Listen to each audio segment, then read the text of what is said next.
Okay, so the old men are apparently in their gaslight gatekeep girl boss era. It's literally revenge of the old men out here because I saw not one, but two different articles with two different people who are like giants in their respective field of like music and movies. Both come forward and say that a large portion of music and movies isn't real art. But of course, their music and movies are. So we've got Keith Richards, who, even if you don't recognize the name, I'm sure you've heard of the Rolling Stones. He's come forward to let us know his opinions about rap music and pop music, which I think are fantastic. And then we have Martin Scorsese, pretty much one of the top directors of all time, if we're being honest. And he came forward with his opinions about just the state of cinema. Now, obviously, what two very, very old men who are in their 70s and 80s think about the music and the movies that I like to watch and listen to, that doesn't really matter enough to affect my life in any way. But I think it matters enough to make a short video about it. Why not? I want to talk about it. If they can go in these articles and slander pop music and Marvel movies when literally nobody asks, I could definitely go on my channel and talk about it for a second. Besides, I also really want to hear what you think about this because I know this is like a hot button issue. So let's dive right into it. So mere days ago, Keith Richards, guitarist in the Rolling Stones, gave this interview with Telegraph. And I'm not going to lie to y'all. I'm not going to lie. I kind of don't care about most of this interview at all. But the part that certainly caught my eye was when he starts talking about music, specifically pop music. So the article says, perhaps less surprisingly, he also listens to a lot of music, blues, jazz, and classical, but you won't find him tuning into the pop charts. I don't want to start complaining about pop music, he says, before caving into the temptation to do just that. It's always been rubbish. I mean, that's the point of it. They make it as cheap and as easy as possible, and therefore it always sounds the same. There's very little feel in it. I like to hear music by people playing instruments. That is, I don't like to hear plastic synthesized music, as it used to be known, what you hear in elevators, which is now par for the course. This is almost funny because he literally lists every single problem that I think people have with pop music. And as somebody who listens to a lot of music as well, I want to point out that having varied music taste doesn't actually give you the right to discredit other genres of music just because you don't understand them. And I feel like based off of the way some of y'all act, that's an unpopular opinion. Like, I want to get one thing straight. The Rolling Stones are iconic, okay? I'm not going to sit here and try to discredit the band just because I don't like his opinions. Without a doubt, I'm sure Keith Richards is a bit of a genius. But I mean, if you admittedly don't really listen to pop music, to make so many definitive statements about it, I think is just silly. So I kind of want to just go through this point by point because, you know, opinions are opinions. He's giving his, this is me giving mine. And I personally feel like labeling an entire genre as trash and saying the point of it is to be trash when your arguments for why that's the case are incorrect is just a little bit silly, even if you are a highly accomplished musician. So first off, he says they make it as cheap and easy as possible, and therefore it always sounds the same. And people who say that, I always just want to listen to exactly what songs that they're referring to. Like here I am on the Billboard Hot 100s charts, which has plenty of pop songs. So like we got some R&B at the top, we've got some rap. Don't worry, he gives his opinion about rap later, and it's fantastic. A little bit of country. So I guess the first pop song would actually be Cruel Summer by Taylor Swift. And you know, I don't really feel like getting this video copyright claimed into oblivion, so I'm not going to play it. But I'll point out that it's nice that Olivia Rodrigo is down here right below it because these two songs sound nothing alike. Like Vampire is through and through a pop song. Cruel Summer is a pop song. But pop has so many different subgenres that it makes this whole argument ridiculous. Cruel Summer is synth pop. Vampire is like pop rock. Dance the Night by Dua Lipa, which also doesn't sound like either of those songs, is like disco pop. Like objectively, just the first three pop songs I pulled sound completely different from each other. And I could go down the entire list, but I really feel like I just want people who say that all pop music sounds the same to show me which songs they're referring to. Cause again, if you want to say that Cruel Summer by Taylor Swift sounds like a lot of other synth pop songs, I would agree with you. Honestly, if you want to say Vampire by Olivia Rodrigo sounds like a lot of other pop rock songs, I think that's the case too, because subgenres are subgenres for a reason. But by that metric, I'm going to be real with you. A lot of Rolling Stones music also just sounds like a lot of other rock music, especially to me with an untrained ear because I don't listen to that much like classic rock music. I don't think it would be fair for me to say all rock just sounds the same because they're using guitars and they're trying to do it as cheaply as possible. Also, the cheap and easy argument is kind of stupid. I'm not going to lie to you because pop music is like notoriously expensive. Like I'm not saying that you have to get all of your songs produced by Max Martin, but he literally charges $100,000 per track. If somebody wants that pop perfection Max Martin sound for a whole album, they're literally going to have to pay this man $1 million. Something tells me that's a little cheaper than your average genre. Like by far, I feel like pop music has to be one of the most expensive genres to make. I don't think it's cheap. Easy, I couldn't really say because I don't make pop music in the industry, but something tells me that's not the case. But yeah, that's that. Next, he says there's very little feel in it. And again, this is like a personal opinion, but I just feel like, what does this mean? I don't really like feel much listening to the Rolling Stones, but I really don't feel like the music was written for me per se. If I can sit here and say like, oh, hey, I'm not really in the target demographic for this, so while I don't really feel it, I totally respect the artistry and validity of this genre. Why can't these people ever just say the same thing about other genres that they don't listen to? And besides, I feel like a lot of pop music definitely does make people feel things. If you're gonna tell me that Whitney Houston has very little feel in her music, we are actually gonna have a fight.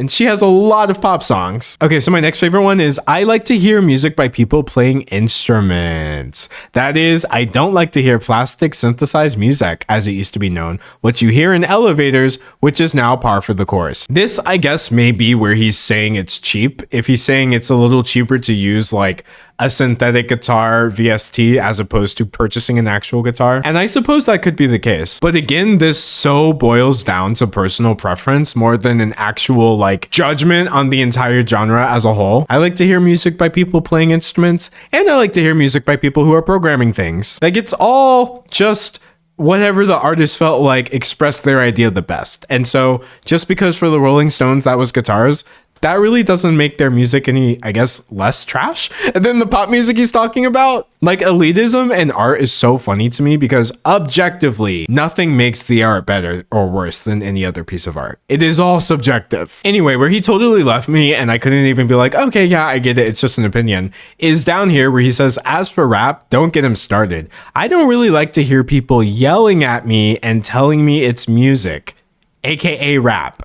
I can get enough of that without leaving my house. And a huge reason I wanted to talk about this is because this is not unique to Keith Richards by any means. A lot of people are constantly trying to bring up this tired argument that rap isn't music. I remember Ben Shapiro famously pulled this one out, so everything I'm about to say, just think of this as a response to anyone who has ever said rap isn't music. Basically, you're racist.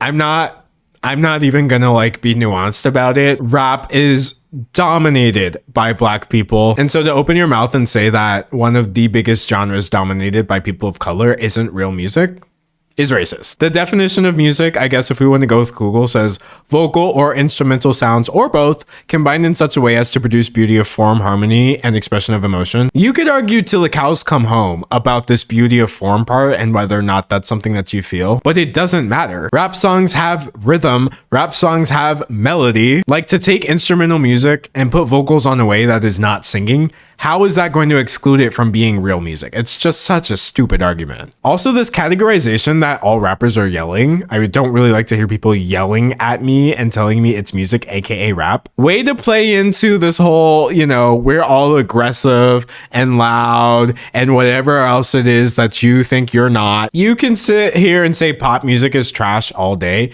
and I kind of don't really think it's problematic. It's rude, that's for sure, but it is what it is. But to say rap isn't real music, I don't know, it makes me want to write you off. I'm not gonna lie. My eyes literally glaze over. Anyway, the article goes on to talk about the rise of political correctness. So, you know, maybe we can just move on from this article. Okay, so this next one is coming from Martin Scorsese, I think literally yesterday in this GQ article. And first of all, let me just say, I think there's a lot more nuance in his argument here. This one isn't like 100% just an old man yelling at a cloud. It's like 95% old man yells at cloud. So the interview pretty much plays Martin Scorsese by bringing up Marvel, and the interviewer even admits this wasn't a good idea because Martin Scorsese's history of comments on the Marvel Cinematic Universe have been interesting to say the least. But he says this: but he does see trouble in the glut of franchise and comic book entertainment that currently makes up much of what you see in a theater. The danger there is what it's doing to our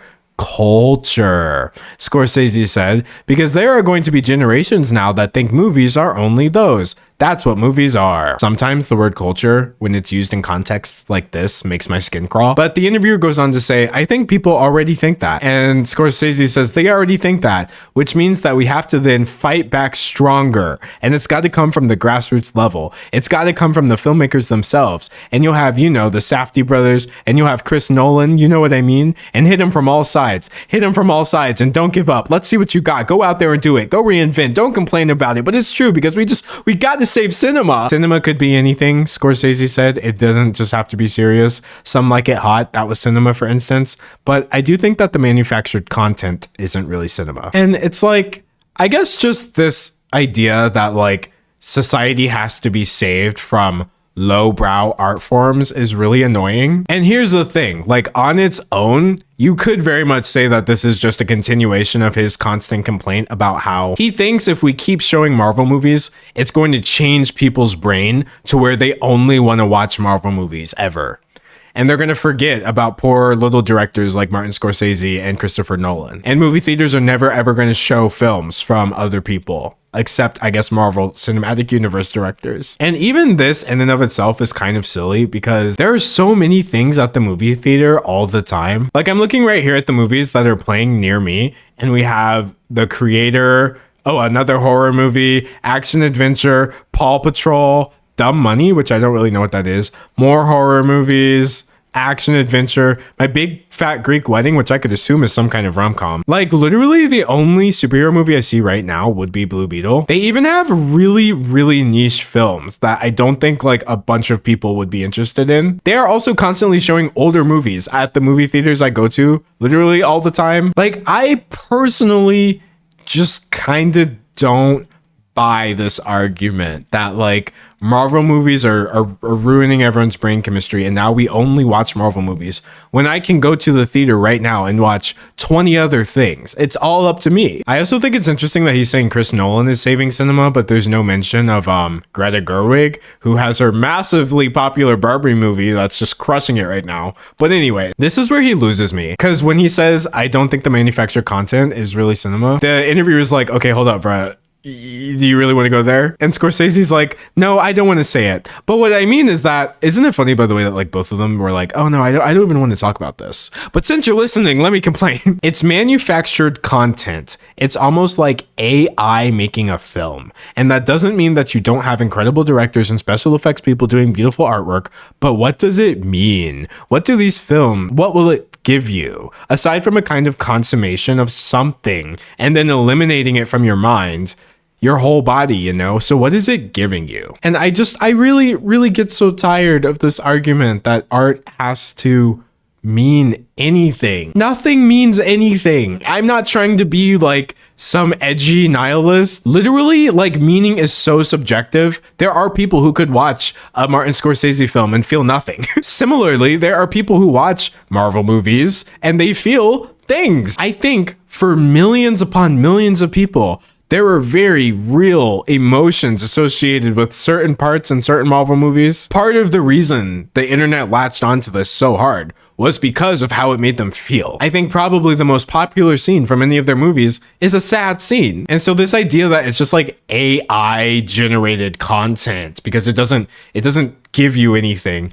it's just so annoying coming from somebody who is already so respected. Like you do not have to put down other movies, I guess, just to make yourself feel better. And like, I want to be clear, Martin Scorsese has been going on about this for literal years. Back in 2019, he made waves because in this Empire interview, he said that Marvel movies are not cinema and he compared them to amusement parks. It isn't the cinema of human beings trying to convey emotional, psychological experiences to another human being, which again is so dumb because that's literally exactly what Marvel movies are. And let me say this, I do think they're formulaic, dude. I don't even watch the MCU movies anymore. I saw like 25 of those joints and I was like, peace, I'm good. But it just seems so annoying to rain on people's parade like this, especially when your word is considered to be more valuable than that of other people just because you are so illustrious. After his comments in that 2019 interview, he went on in a press conference to say that cinemas are being invaded by these theme park films.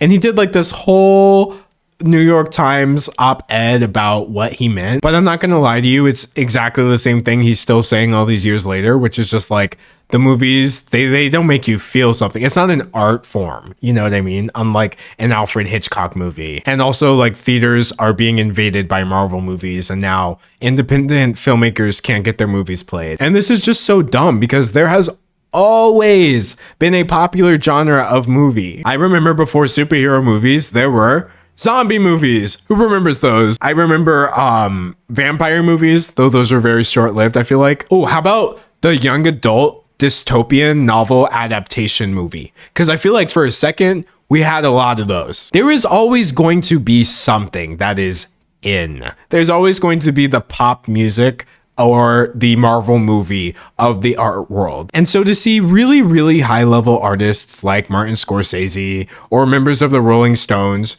just honestly seem a little insecure and feel the need to make sure we don't value this new stuff too much. I don't know how they think it's coming across, but I'm just here as a not 80-year-old to tell you, it comes across a little whack, my guy, but that is just my opinion. And you know, if Martin Scorsese thinks that, you know, Marvel movies are a net negative on society, I would hate to know what he thinks about YouTube videos like this.